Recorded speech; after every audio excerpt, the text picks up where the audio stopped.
Oh yeah, it's Friday night, and you know what we do on a Friday night? We do another Holy Kaika session, folks.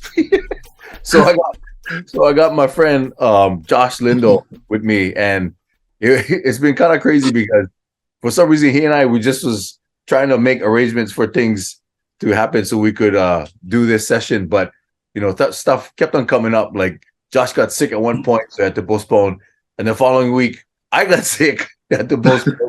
And we were just talking about it, like, man, everybody's getting sick so bad, and the shelves and long drugs is bare. There's hardly any kind of medicine for people because everybody getting sick.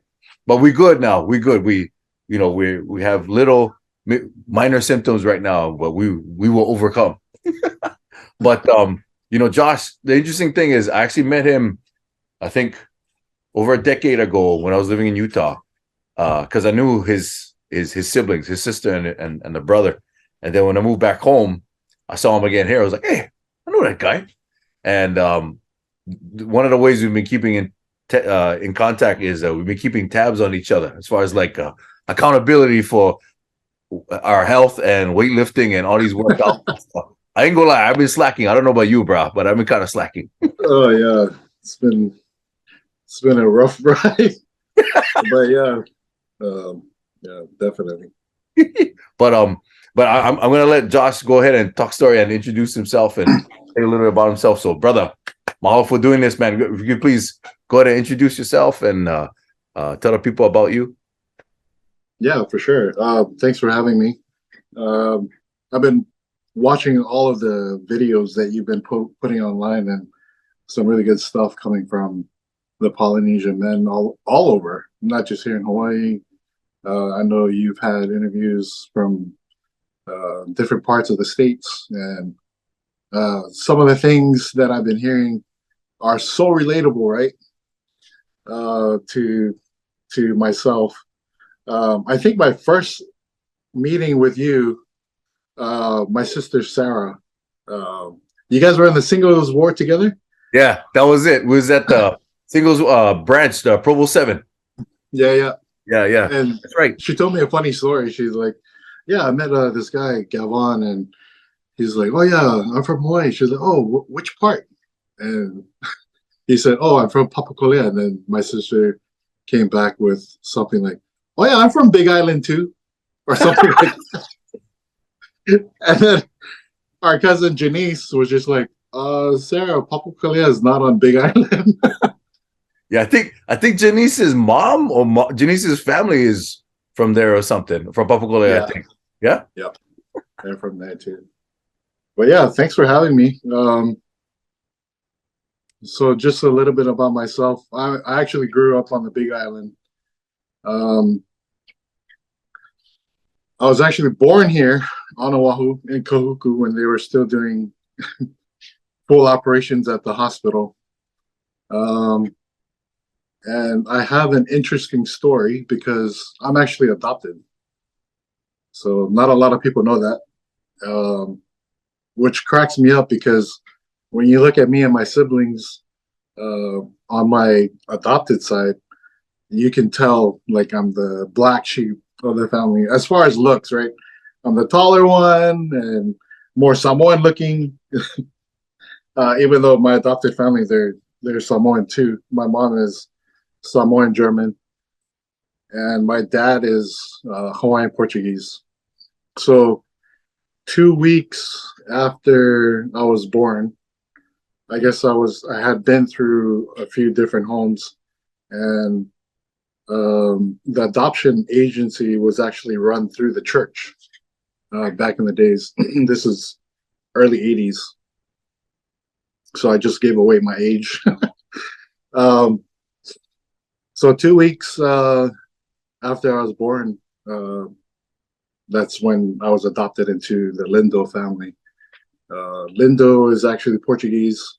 My grandpa is 100% Portuguese, and my grandma, she's 100% Hawaiian, Kalakahi.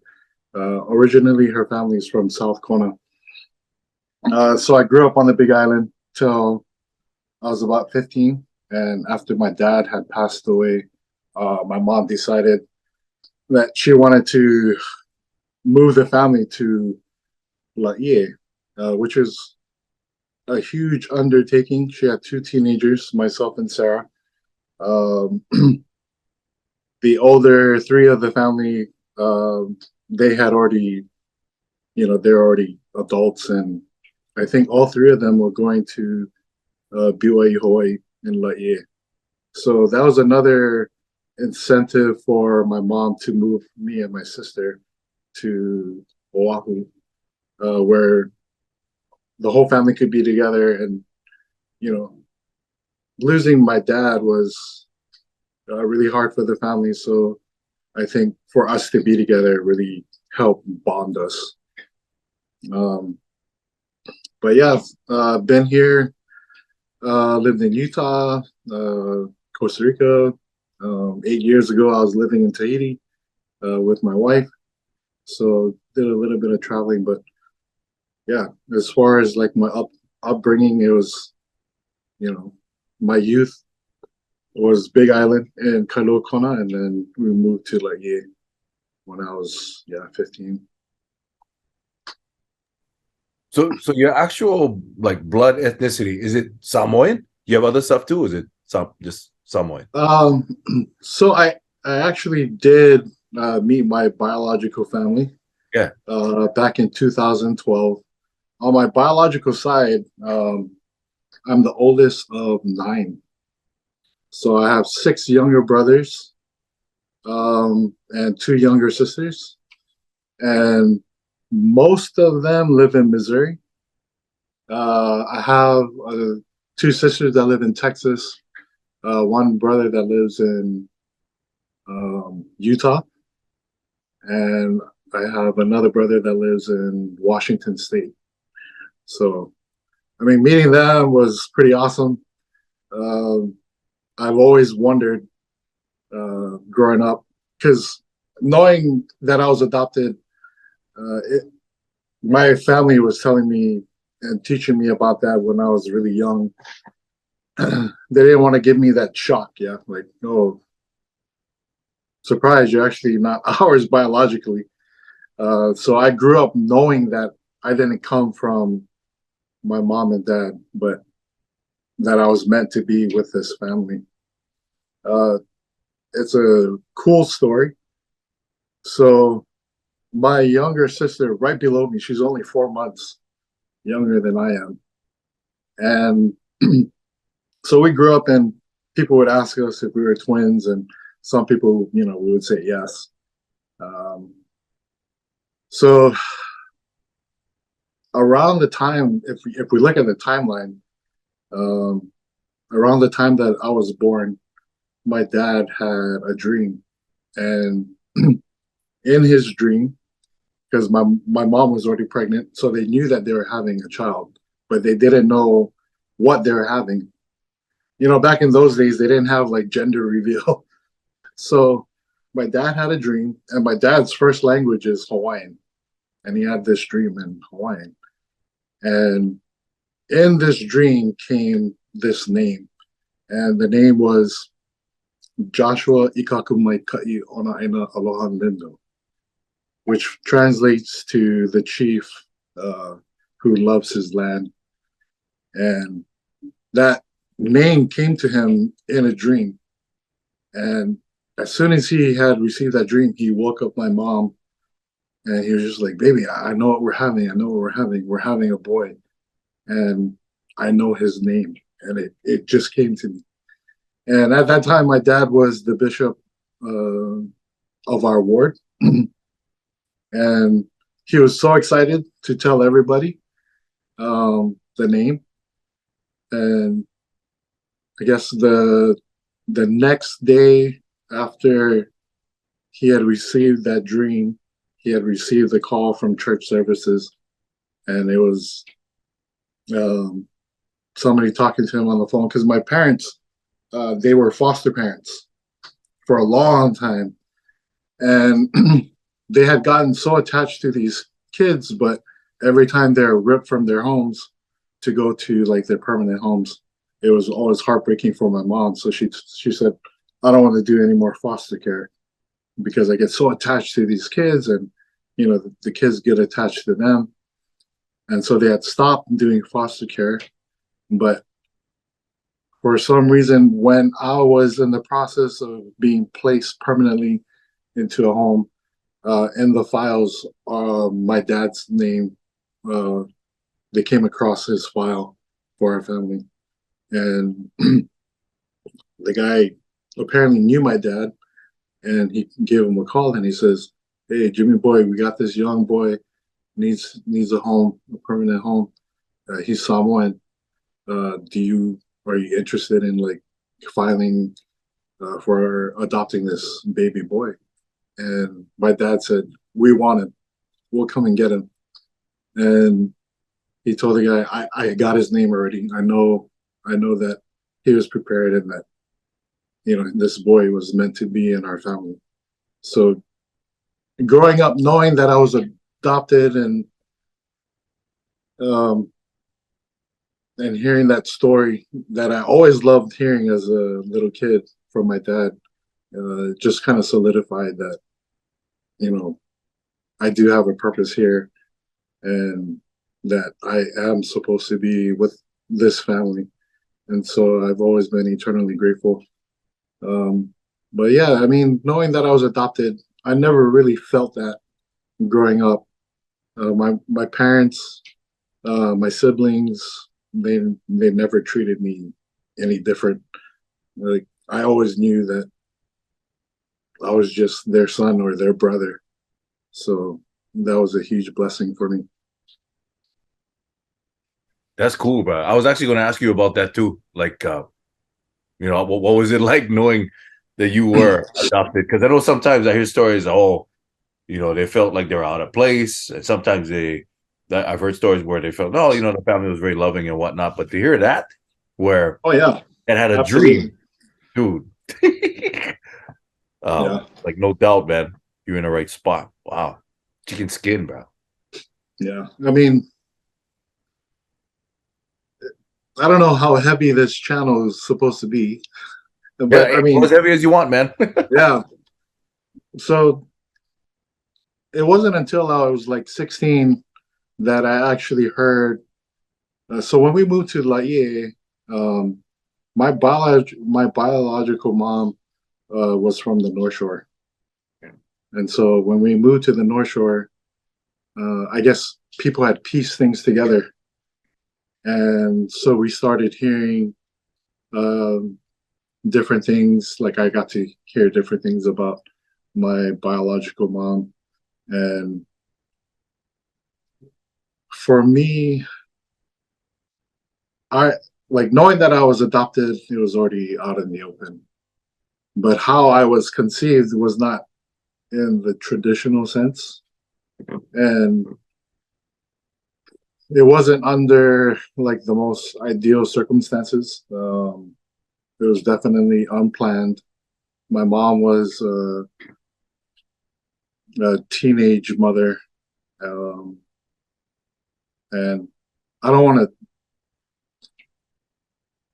like share too much because I feel like it's not my story to share. It's more of a story that if my mother wants to share it with someone, that she can. But uh, I know the full details, obviously, and knowing how I came about at the age of 16, it was really difficult for me, and it it really messed me up as a teenager, and I struggled a lot with it for sure. Um, but I guess specifically because of the upbringing that I had, I was able to overcome a lot of it. And actually, even though I was still very young, naive, and dumb, uh, I had so much love and respect for my mom, my biological mom. And even though I came from her, but I didn't know her, I was just, a few minutes or, yeah, I think I was pulled away from her That's what she told me, is as soon as I was born, that they literally just took me away. And yeah, I mean, hearing her story of how she had to overcome such a big trial at such a young age, it literally broke me. Um, and it really messed with my mind a little bit, because I started to, like, judge myself. I had really low self esteem about myself as a youth, because I felt like I was dirty, or never unwanted, because I knew what she had to go through. But I had so much love. I just remember feeling so much love and compassion for her, for the things that she had sacrificed just so that I could be here. I know that our church is not, we don't condone abortion. Um, but under the circumstances of which I was conceived, the church was willing to give her that choice. Um, and so eternally grateful to this young girl that literally, because of the decision that she made, that I am able to be here and experience life. And, I think that's what helped me to really overcome it, because I didn't do any therapy for it. All I had was the love and support from my family and, the church. I think one of the scriptures that really helped me growing up was the Articles of Faith, number 2. Um, we believe that man will be punished for their own sins and not for Adam's transgression. And that really kind of helped me to understand that even though I was conceived through some really tough circumstances, and how I felt, it, the sins of it pretty much saying that, the sins of your parents is not the child's sin. And that really kind of helped me to gain some confidence in myself and have some self-worth growing up.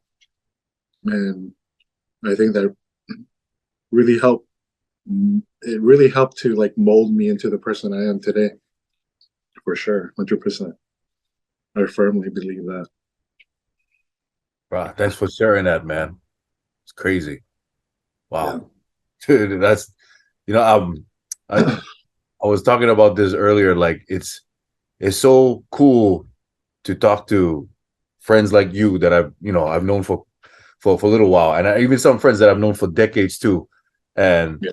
you know, you would never know these kinds of stories at all, because and for you to share something personal like that's pretty dang cool, brother. I remember watching. I'm trying to remember. I remember watching this TED talk, and I think it was like some professional wrestler, like WWE superstar or something like that. I think I don't know exactly, but I think he might have gone through a similar experiences as you, because I think he was conceived the same way, and he had talked about his experiences and how he overcame all of that craziness as well. Um, and he's a pro wrestler now, Mm. and same thing. Like you would have thought that he went through that. Just seeing how jovial he was and very positive all the time. It was like, whoa, what? He went through that? So yeah, man, I applaud you, bro. I, besides your family helping you and giving you love, how else did you overcome that? Uh, I guess stress, or I don't know what to call it. Like how did you overcome? How did you deal with? Um, no, that's a great question. I had to cope with it. I had to release it, right? So much anger um, towards, different individuals. I definitely lashed out. Um, and looking back today, my mom was super patient with me. I think she understood what I was going through, and rather than fighting fire with fire, she just loved me unconditionally. But I had to find ways to release it. And, you know, it's like they say, you have to find ways to deal with stress or depression before it chooses a way for you. And I didn't want to be consumed in that. And even though I was very young, but I would do anything and everything I could. Um, I never told anybody because I was embarrassed. But at the same time, I understood at a young age that telling that story, it, even though it affected my life completely, it still wasn't all mine to share. Because, you know, I didn't want to, you know, the story to get back to my mom because, you know, Samoans, they're very proud. They're, you know, everything's about saving face and, you know, not making the family look bad. But um, when yeah, so dealing with the stress, it wasn't easy. And I'm just glad that I was able to turn that negative energy into something positive. Um, so I would immerse myself into sports or different activities. Um, I mean, I still do that today. Um, you know, find different ways to release or manage that stress. You know, like pickleball. Yeah, I was gonna say, I see you doing the pickleball, bro, and weightlifting. Yeah, pickleball, weightlifting. Just, I mean, I'm so ADD. I really don't like to stay home, like just on the phone or watching Netflix. Or, I mean, sometimes sometimes being lazy is just the thing I need. But for the most part, even though I'm like tired after work, go home, shower, change, and do something. So like even to like last week Saturday after work, um, met up with some friends and we went disc golfing. So we like to try different things. So one of my friends has a fishing boat, so we'll go fishing. Or I got like four different longboards, skateboards, so bomb a couple hills. uh, Went scuba diving. I just love doing different things, and it's just healthy ways to, you know, celebrate. I guess, you know, to celebrate life and just have fun and enjoy it. So yeah, rather than just sitting around and getting lost in your thoughts and thinking about, you know, all the different kind of crap that we have to deal with. Sometimes we just need to celebrate these short victories that we have throughout the day and just spend good quality you time, you know. And so that's what I got into. So pickleball was one of them. The community is so great, and met some lifelong friends through pickleball, and you know, different things that I like to do. I'm super adventurous, so I like to get out there and occupy the mind, occupy the body, just move around and you know, have fun. Yeah, man. Good constructive distractions. Yeah, absolutely. Always good, man. Well, could you talk a little bit about what you do for work now?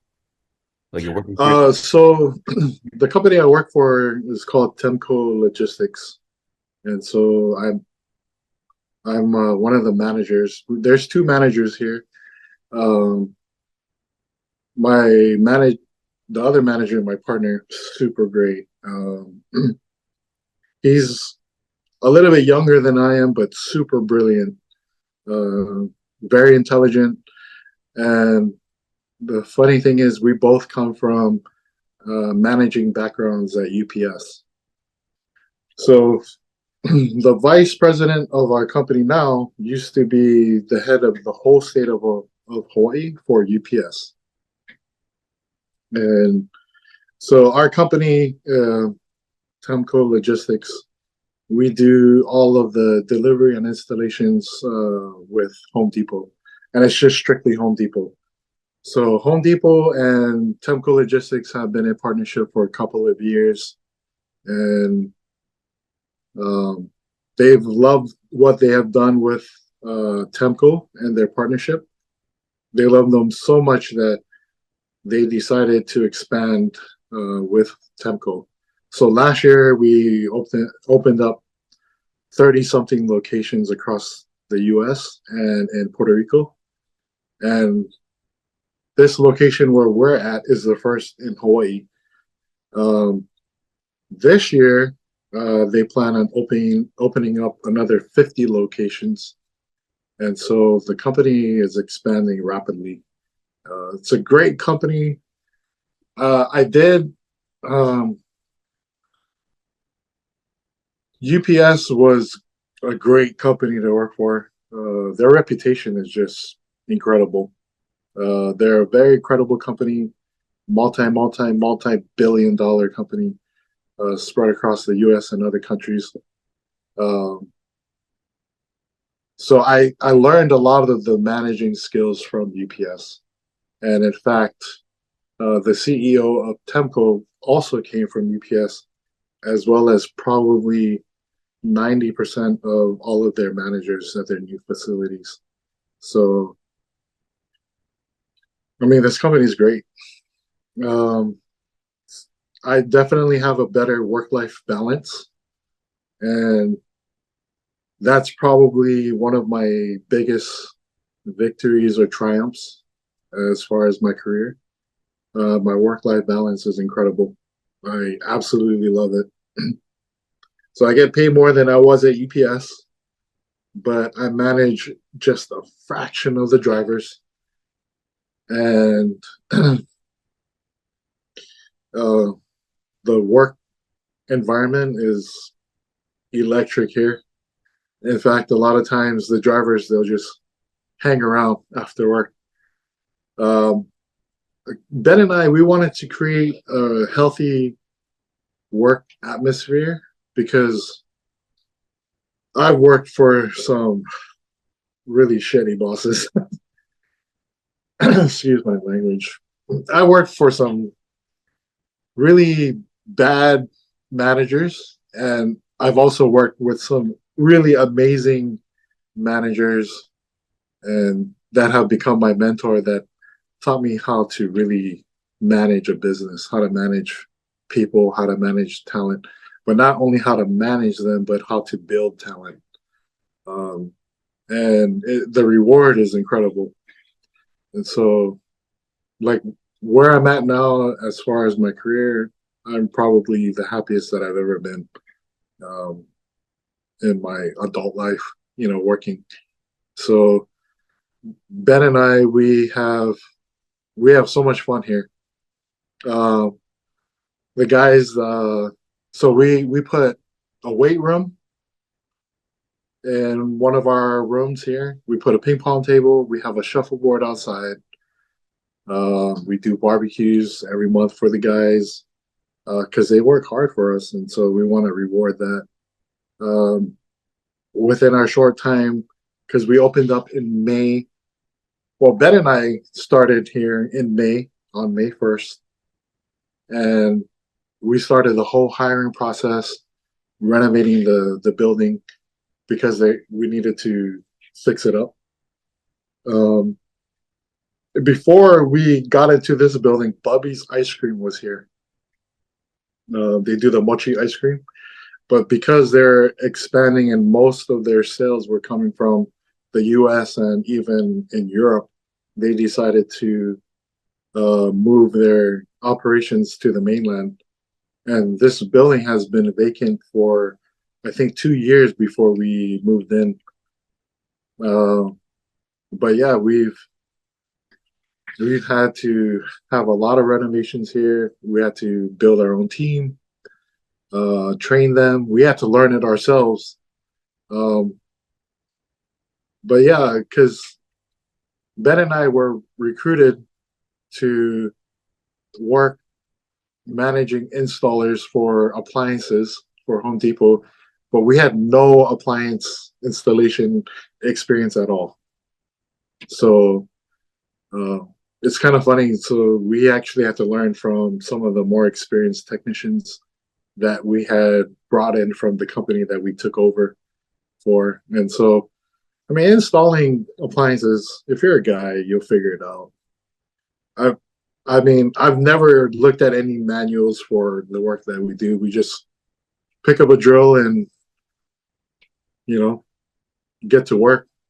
So, yeah, that's what I do. I just manage the driver delivery team for Temco Logistics. I mean, it's one of the greatest jobs I've ever had.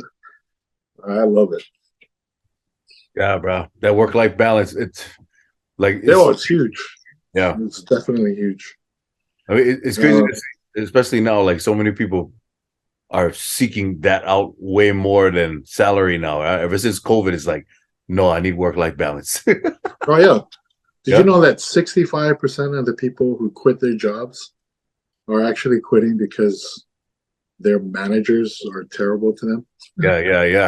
Yeah. So Yeah. when I heard that, I'm just like, I do not want to manage an operations organization like that.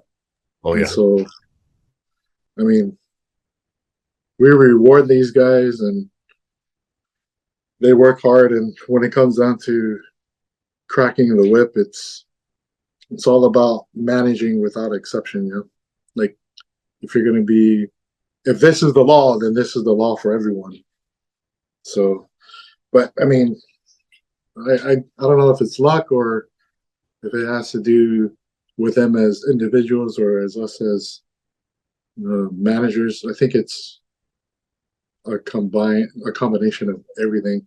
But yeah, I feel really lucky. The guys that I work with, they're super awesome. Yeah. Yeah, bro. That stuff is definitely super important.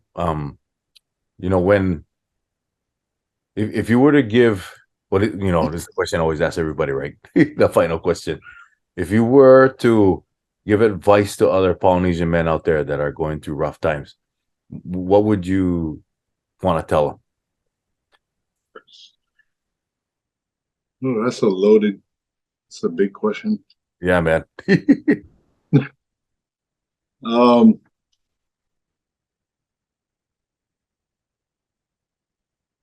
yeah, I mean, are you talking about like stress or like life or? Or all of that, man. I mean, whatever you feel like you need to share, whatever you're not always telling you to share. Yeah, I mean,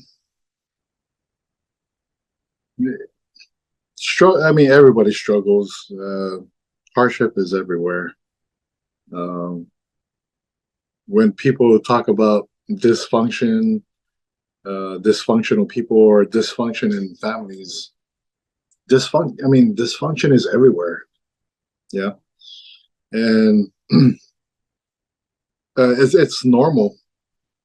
Um, some the thing about hardship is that it always comes unexpected. Nobody ever plans for it. Yeah, I mean, these things just pop up. But I definitely feel like there are two different types of stresses in life. So you have the short-term stress and you have the long-term stress. Long-term stress is definitely unhealthy. And you're gonna live with that long-term stress unless you decide to make changes about it. There has to be some kind of decision that you make where you're just like, you know what, I'm tired of living like this, and it's about time that I do something about it. So, I mean, everybody's strengths and weaknesses are different, right? In life, some of your strengths might be my weaknesses, and some of my weaknesses might be your strengths. Nobody has the exact same lifestyle. Everybody's different.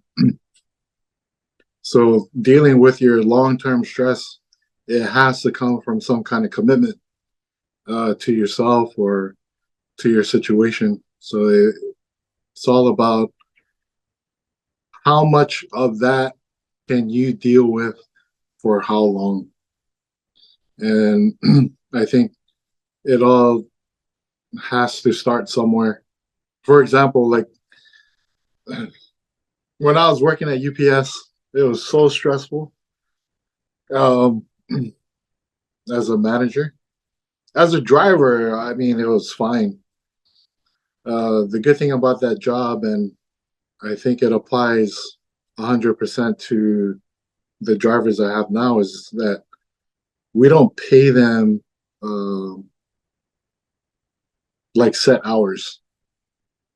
You all start at the same time, the exact same time, and you go out there on road, and we teach you safe work habits so that we keep you safe, and then we teach you methods that help you to go throughout your day so that you're more efficient at what you do.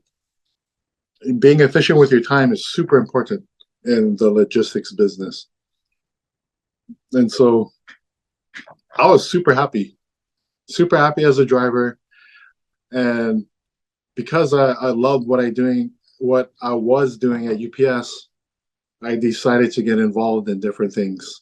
So I joined the safety committee, and every morning before operation starts, before all the drivers are released from the center, we do like a 2 to 5 minute PCM. And so we just go over like safety, mainly always safety. Production, I mean, production comes with experience. You look at anybody who's been doing things or that same career or job for years, and you'll see the efficiency they have in their set routine. As a new guy, you have to learn that either by experience or from somebody who has that experience. So I was involved in the safety committee, and then I was involved in the mentorship program. So even though I was a new driver, because I was efficient at what I did, they asked me if I could mentor the new drivers, take them over safety, take them over safe work habits, methods, how to troubleshoot devices that help keep track of your production for the day. And because I was doing so well with that and being involved in so many different things, not even a year into working for UPS, I think it was just over a year actually, they asked me to become one of the managers. And so I would manage all the drivers from Waimanalo all the way to Wailua and then Salt Lake. So I had like 60 drivers that I would manage. And because I was young in the company, only working a year, my pay was going to increase by like 400%. So it would have shot me into the six figures. And I was just like, yeah, I'll definitely do that. And I thought that I, could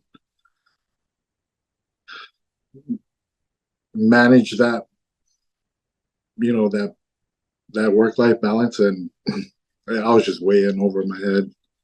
And managing 60 drivers, it was really tough because I was working sometimes 6 days a week and up to 18 hours a day. And it was really rough. That's long-term stress. It was just like super hectic.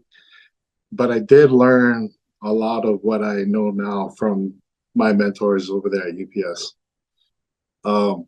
Short-term stress, fast forwarding to I got a perfect example to today. So today is Friday. Our operations runs from Monday through Saturday.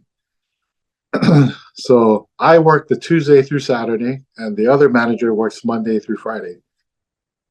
So I have a pretty sweet setup. So our drivers arrive at the building at 5, and they start loading their trucks. Takes anywhere from 15 to 20 minutes. Then they have to be at their first delivery stop at 7 a.m. And then our operations just runs all the way until the last driver comes back, and then we close up the building, do all the final paperwork, all the stats, and then preparation for the next day. So Ben comes in at 5. He opens up the building, and then I'll come in at 9 a.m. and then I'll finish my workday after all the drivers are back and after everything is done, all the office work. So I came in today thinking, oh yeah, today I'll just do office stuff, and yeah, it should be a pretty chill day, because I would say 90% of the day, of 90% of our work week is really easily managed because we troubleshoot issues really quickly and so well. But today we had issues that were just popping up left and right. And so I came into the office today thinking, oh yeah, it's going to be a really great day. It's Friday. And then tomorrow, I'll do my normal Saturday operations. But we had 3 deliveries that kind of had problems with. So I had to jump in the truck with our master trainer, and I had to do one delivery all the way out in Waianae, which was the only planned delivery that Ben had for me when I came in today. So I'm like, okay, easy. We'll go and put out that fire, and then I'll come back, and then I can do my office stuff. Now, as soon as we're coming back from Waianae to Halawa, where our building's at, right before we hit the exit, he's like, oh, you need to go and do another delivery stop in Kaneohe. I'm like, oh, okay. Well, what's that one about? And when he told us what the operations was, or the delivery installation was, we're just like, okay, that'll take us like 10, 15 minutes. But before we even got to the building, there was another issue that we had to take care of out in Hawaii Kai. So what turned out to be, what was supposed to be a really nice and easy day, turned out to me being in the field pretty much most of the morning, and all of the morning and most of the afternoon. But when you look at what we've accomplished and how we were able to work together, Ben working here, our office staff working here, trying to troubleshoot all these different issues that were not planned,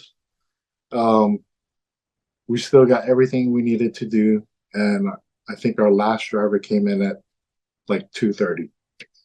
And so that's what I call short-term stress. And I think short-term stress can be actually really good for you, because it really helps your mind to figure out and troubleshoot different issues. And sometimes it has to be on a dime, and sometimes you have more time to actually plan it out. But whatever the case may be, once you've eliminated and troubleshooted that and worked everything out, you just have this huge feeling of self-accomplishment. And like I was telling my master trainer, like, I came in today thinking that it was going to be a chill day in the office, and we ended up running around the whole dang island, troubleshooting all of these and issues and putting out fires. But I mean, that's what life is all about. Life is all about unexpected problems and how we deal with those problems and figuring out ways to problem solve. That's what life is all about as an adult. I remember being a kid thinking, can I wait to be an adult and work and make my own money, and all I'm gonna do is buy Snickers bars and Kit Kats, saying that I was like a 5-year-old, because every time going to the store and telling my mom, I want a Kit Kat or I want a Snickers, she's like, no, can't have that. Rot your teeth. And then I would always tell her, when I get big and I get my own money, I'm just gonna buy Kit Kat bars and Snickers. But your priorities change over time, right? Now as an adult, I wish that I was a kid again, where all I had to do was just show up to the dinner table and the food was already there. But that's life, man. That is life to the T. You come into work thinking you're gonna have a great day, and then you end up driving 150 miles around the whole island, putting out fires. But you know, that's just life. I think what reverting to what I said earlier is you have to celebrate the small victories. I came back after doing those 3 stops, and I looked at my master trainer. I was like, dude, we did like what we did today, even though it was unexpected, and how we mapped out everything and planned and like got everything done. And I feel super good about what we did. And you have to absolutely celebrate the small victories as well. And going back to what I said earlier, like you have to find ways to release your stress. Some guys, it's pouring 2 hours into the gym, and that's what does it for them. For me, it's, you know, currently it's pickleball. Pickleball gym. I ain't gonna lie. I know that we had this thing where every day we would do, like, I think it was like 100 push-ups, 100 sit-ups, 100 squats, and we were doing so good for a while. Yeah. I think because I had so many groups, I Yeah. had so many different group chats that I was a part of where we were doing that I kind of lost track of certain groups, and so I did do it for a long time, and then I took vacation the first week of the year. Dude, that was like the last time I went to the gym until this week. But yeah, you gotta self love. You gotta self love and find ways to enjoy. Not everything is meant to be serious. Not everything is meant to be hard. There's a lot of joy you can find in life, but you just have to find what suits you. You know. So I'd say I'm really happy where I'm at. Um, I know that there's certain things that I could improve in my life, and but I'm you just got to take those steps. So yeah, I guess that's my little splurge on information that I have for advice. But yeah, definitely life is meant to be hard, and it's going to be. You just never know what's going to happen tomorrow, but it's all of these experiences that helps you to grow and prepare yourself for those challenges again. And then when those challenges comes up, then you know how to deal with it. Because something it's a lot of times it's super uncomfortable. I mean, even change. Some people they live with whatever situation they're living with because sometimes they're afraid of the change. It's going to be hard for sure. Change is super uncomfortable. It's really uncomfortable. But once that discomfort becomes comfortable, and that's when you know that you've arrived. And that's when you can start celebrating another victory, right? But hopefully, someone can get something out of it. Yeah. Because, I mean, the Polynesian community, we all have pretty much the same upbringing. Yeah. We're all very like minded. We're all very family oriented, very uh, involved in our religion, our faith. And I think that's something that binds us together as a people, as a community, um, as a culture for sure. So, you know, these stories might be relatable to some people. Yeah. Wow, mahalo, man. Seriously, all that stuff. You know, what was so interesting because I remember, I think when we first talked about you being on the show, I remember you mentioning it's like oh, I don't know what I'm gonna share, man. But it's like, dude, you shared so much uh great advice So and much crap, though. oh man, like even experiences that you shared too. I mean, wow. I know I got a few of my friends and guys that have actually been on that channel already. I got them all in my phone, and every so often they'll text me about episodes that they've seen, and they'll be like, "Oh, Gavon, bruh, that's crazy that so and so went through went through this and this and all this kind of stuff." It's pretty cool, man. Because I feel like now I got like 29 new close friends now. Yeah, yeah. I'm gonna be 30. Like all these guys, you're gonna be number 30 episode. And it's just crazy. Like I didn't think it would turn out to be something like this, where all these guys would end up being, friends. And Yeah. I know most of the guys that have been on the show. Sam and I were in Costa Rica. Different times, but that's where we served. Oh, for real? Yeah. And then he married to Asian, so Yeah. is Asian, so and they grew up together. So when we were living in Utah, we used to connect with them all the time. Oh, snap. Oh, no wonder he said that then. When I asked him, oh, Josh, he's like, oh, yeah, I know Josh. Yeah. He's such a good guy. I love that guy. Yeah, man. Yeah, amazing too. Amazing story. See, birds of a feather flock together, bro. Yeah. I know Lily. I know Andrew. Me and Andrew. Well, I haven't seen that guy in a long time. But I mean, it's cool to hear their stories. Yeah. And their experiences. Some of them are relatable, some of them aren't. But either way, you pick up things. Oh, yeah. Definitely. Yeah. I guarantee you, man.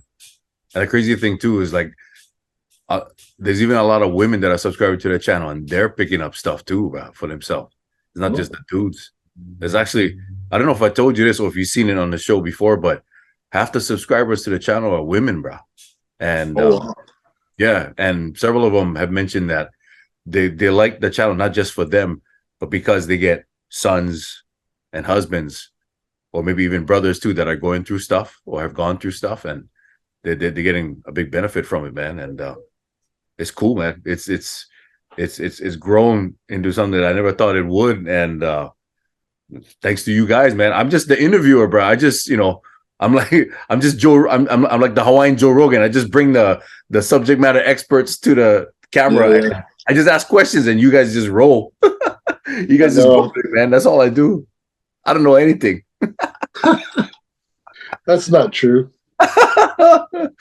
Oh man, but no, seriously, I really appreciate you doing this, bro.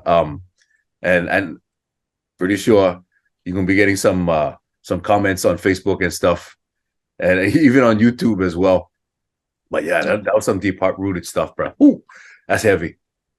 Folks, make sure if you comment, post, subscribe to Josh's YouTube video when you go and watch it, man. You gotta watch this one for sure. There's gonna be more coming up, and you can see the caliber of these guys, all the stuff that they've gone through and what they overcame, and seeing where they at now, like Josh, him being a successful manager, managing not only his stress and his family, but just life in general, bro.